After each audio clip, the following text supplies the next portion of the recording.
Gen Z, watch out. This Gen Z woman just issued a huge warning. It's landing other Gen Z folks in the hot seat on national television and causing boomers to freak out. Gen Z and baby boomers are fighting it out on national television, and the whole world is melting down over it. So we have some national videos that have gone super viral that we're going to look at about Gen Z, because there is something crazy that's happening in the world of Gen Z right now that boomers just cannot understand and get their head around. So let's look at this first video here. Gen Z, watch out. This Gen Z woman just issued a huge warning. It's landing other Gen Z folks in the hot seat on national television and causing boomers to freak out. You know what? You're going to get kudos for doing the bare minimum. It's the total wrong way to work at life as well as a career. You say you have no problem telling your employer no if they ask you to do something outside your job description. Does that happen a lot? Absolutely. Throughout that clip, boomers just cannot understand why she would do that, calling her lazy and saying that she's not putting in the work to deserve a good wage or paycheck. So boomers frequently say to Gen Z, back in my day, we worked hard and you don't work hard, and that you have to pay your dues. They don't understand something fundamentally different about society as it is now. For damn near hundreds of years, we had the Puritan work ethic in America, which basically boiled down to the harder you work, the more enterprising and the more money and resources you had. The harder you physically worked. And that was a belief that got passed down from generation to generation. It made a lot of sense. The harder you work on the farm, the more things you had to provide for your family and your community, etc. What they don't realize is what this man said. Brilliant. That in the last 30 to 50 years, things have changed rapidly. And now you have three things that you never had before. And those things all revolve around the word leverage. So technology has now allowed you to have labor, code, capital, and media leverage, which means that if you're Gen Z, you could potentially do what some would call very little work by, let's just say, posting TikTok videos and make not just one, but potentially 10 to 100 times a lifetime income of someone back then. And because you have that leverage, Gen Z is realizing that they have other paths like entrepreneurship, side hustles. And it also opens up the definition of what they look at as work. They look at work-life balance as a holistic approach. Purpose over profit, saying 60% of them need to have their values aligned with their broader work life. And this was something that was really touched on an episode of Dr. Phil, where they brought this Gen Z woman up, and I'm going to show you who she is in a second, because she had a viral TikTok, and her viral TikTok has like 12 million views right now, and it was about having a lazy girl job. So the whole kind of panel of old baby boomers, or of old boomers, like attacked this girl for doing the bare minimum, or for not paying her dues, or for not putting in the time and effort in order to deserve a better salary. And I'm going to show you, like I said, the video about what was the sparking point, the video that sparked it all, here in a minute. But I think it's just so interesting, because if you kind of really ask anybody nowadays, especially someone that's younger, Gen Z, or even younger than that, or even kind of in the millennial age range, you're going to find that they all are experiencing a really hard economy, that they do not feel like they can get ahead even if they are working. So they've stopped really trying to do that, which makes sense if you think about it. The old way of thinking was, I'll work for 20, 30, 40 years, and then I'll have my retirement and I'll be able to live a nice life along the way. But that's just not the reality for these people anymore. They cannot work their job and also have a comfortable life like you did 30, 40 years ago. So they start to think, why even bother? Why even bother putting this time and effort into it if all I'm going to get at the end of the day is low wages that don't keep up with my cost of living, and I'm not going to be able to have any free time at all? So they're drawing some really hard boundaries that a lot of millennials and baby boomers and Gen Xers never drew those lines and boundaries. And baby boomers just can't understand it. So let's look at the video that touched it all off, that got her landed on Dr. Phil and got her screamed at by a lot of baby boomers. If you were looking for a lazy girl job, I got the job for you, girl. Look no further. I just got one. I just finished my first week. When I tell you that this job is sent from heaven, and all these like, girl boss the heck out of your life. No. Now, when it comes to a job, I do not want a girl boss. I want a girl boss my dreams. That was my last job. I was in tech consulting. And when I tell you that job burned me out so fast, because everyone at that time was like, get into tech, get into tech. I got into tech and I got burned out because it was not the job for me. I need a lazy girl job, and so I got one. So here's what you are going to look for. You're going to look for a admin position at a dental office. Make sure that the dental office is a corporate dental office and it is not a private dental office, because if you go private, less likely chance that they will have benefits to give you. You want to make sure that you get paid well and you get benefits. My job is a patient care coordinator. I am a front desk check-in person only. Emphasis on the only. Can I get an amen? This job, I had no idea it was going to be this easy. So she goes on and on to talk about the easiness of her job, and then the Dr. Phil producers found her and then brought her on and said, they kept on quoting her about some of the boundaries that she had set and try to kind of make her look bad by saying, well, if the job and the boss asks you to do something else, are you going to do it? And she says, no. If it's not in my job description, I'm not gonna do it. And if you look at the comments are very, very, very much on her side, with 41,000 people liking this one. Lazy girl job is my dream job for real, I guess that's what that means. I'm not really into scrambling up the corporate ladder.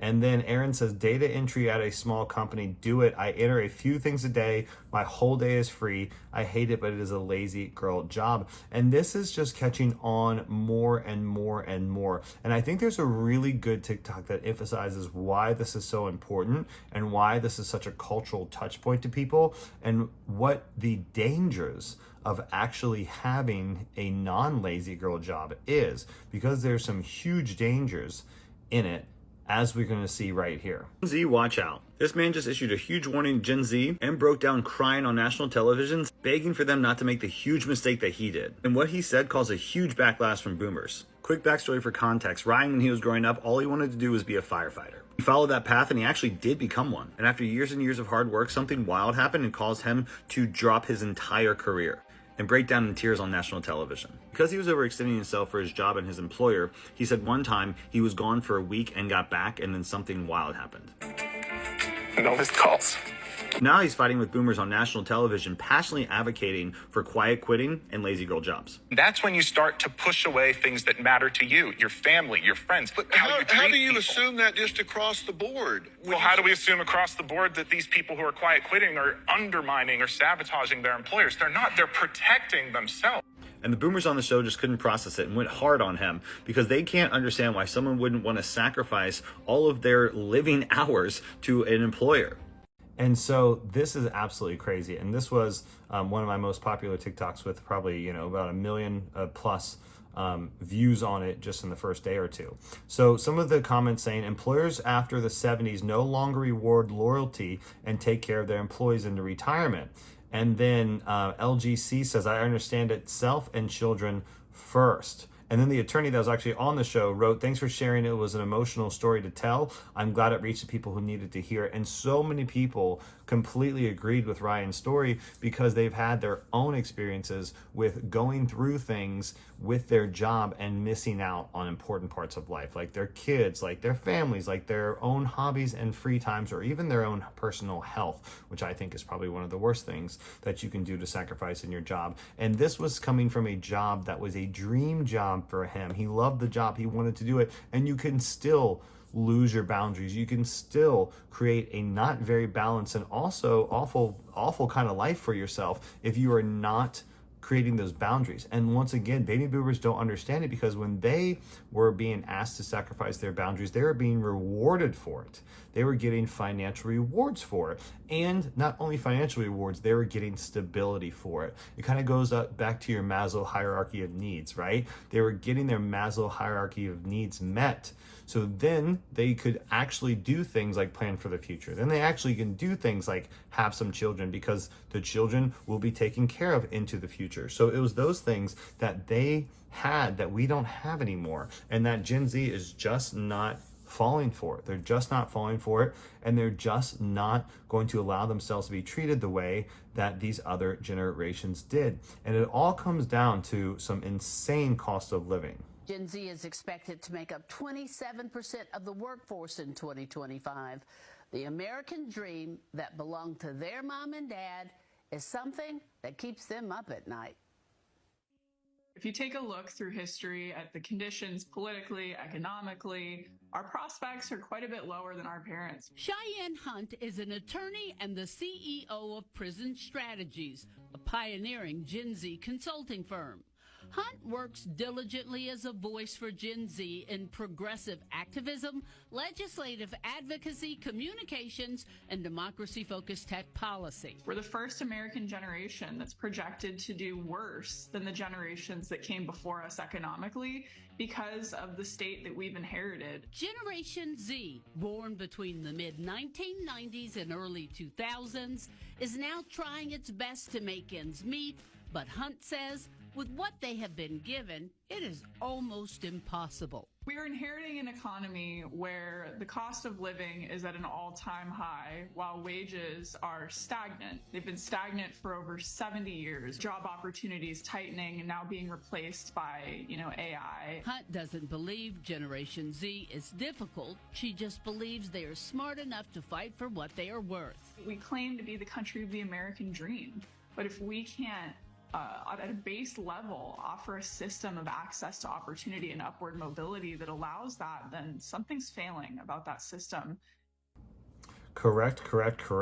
And one of the favorite comments on here, Sarah Astor said, what work? No one is hiring us. And she's actually really onto something, because Bree says the exact same thing. What workforce? No one is hiring Gen Z for anything. We have degrees and are unemployed. And that's actually very true, because if you look at some of the stats behind hiring managers and baby boomers and what they think about Gen Z in the workplace, they don't like them so much. They are not hiring them. They are refusing to hire them, with some of them even have policies that saying they will not hire Gen Z. I'm going to do another video about that actually tomorrow or the next day, because that is something that has been very frequent, and some national headlines about IHOP. It wasn't IHOP, it was the dollar store, posting on a sign on their store says, we're not hiring Gen Z, we're only hiring baby boomers only. And it all really gets down to cost of living, and even a billionaire had a problem with it. Stuff is so expensive. Oh, a gold mine, 3 for $2. You can't beat that. $11.26. $11.26, not bad. You don't happen to have a bathroom, do you? Yeah, you gotta go straight to the meat room.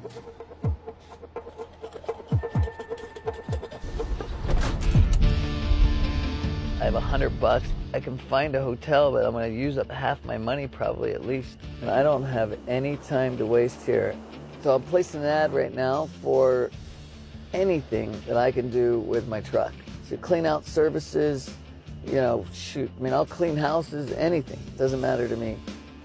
It's just like fishing. The more lines you have in the water, the better chance you have of getting a hit. This comes from the show, I think, Undercover Boss or something like that, where these billionaire bosses go and become a regular person and then try to see what the world is like with a limited amount of resources. And it is crazy. If you look at the first 2 seconds of that, he says, wow, everything is so expensive. And that was years ago that was filmed. So imagine nowadays when things are even more inflated, groceries, movie prices, airline tickets, etc. It is incredibly hard for anyone to get ahead, especially someone like a Gen Z coming out of school with $30,000 in debt and getting a job that only pays $60,000 to $70,000. On top of that, wages are not keeping up with the productivity, which means that in the last 30 years, productivity for workers have skyrocketed and wages have not caught up with that. That's why 30 years ago, you could feel like everything was a lot more easy to deal with as opposed to now. So, they said, bro's trying to understand us. Yeah, and then someone says, yeah, I do this challenge every day. So it's such a frequent problem, such a frequent thing that people are experiencing. It's truly sad to think that you can go and do all the right things, quote unquote, and still not to be able to get ahead and still not be able to actually have a life that allows you to be comfortable and not feel like you're living paycheck to paycheck. How are people affording life right now? How are people tackling this cost of living? We're not. truth of the matter, most of us are living paycheck to paycheck with credit card debt. I know people who are legitimately putting gas and groceries on credit cards just so that they can get back and forth to work. I believe that this is what most people are now calling the silent depression. $100 has become the new $20, and it's ridiculous, but the best thing about it is that people have shifted their core values. Look at this app alone and all the videos of all the retailers on Black Friday that nobody was there. They just don't care anymore. People are realizing that if it doesn't bring value into my life, then I don't need it. And while I don't get political on this app, you're having people on both sides of the aisles going, yeah, this kind of sucks. Right wing, left wing, it doesn't matter. It's the same bird. And now so many Americans are going, I don't care. I think it's woken a lot of people up to the idea of why are we funding things that we don't care about when all of us right here are struggling. It's changed the people's attitude in the workforce to where a job is just a job. You used to be very loyal to a job, but they've seen that there's no employee loyalty because there's no employer loyalty. People aren't putting up with toxic bosses anymore. You're either going to treat me right or I'm going to leave, because there's tons of companies that are hiring because nobody can find help. People just don't trust the system anymore, and they're starting to focus on what matters the most. Most people are out here making more money than they ever have and realizing that it's not going anywhere. So they're just not spending it.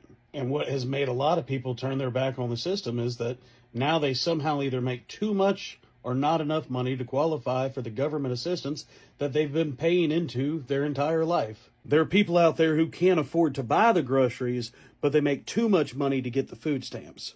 A lot of people are out here calling it the depression. I like to call it the awakening. People are just realizing how much they can get done on their own and that they don't need the government to hold their hand. So to go back to your question, how are people making it? Financially, I don't really know, but I'm very grateful that people are starting to look for answers. Well said. And one of the main comments on here says, I used to live paycheck to paycheck, but with advances in modern technology, I can now live from direct deposit to direct deposit.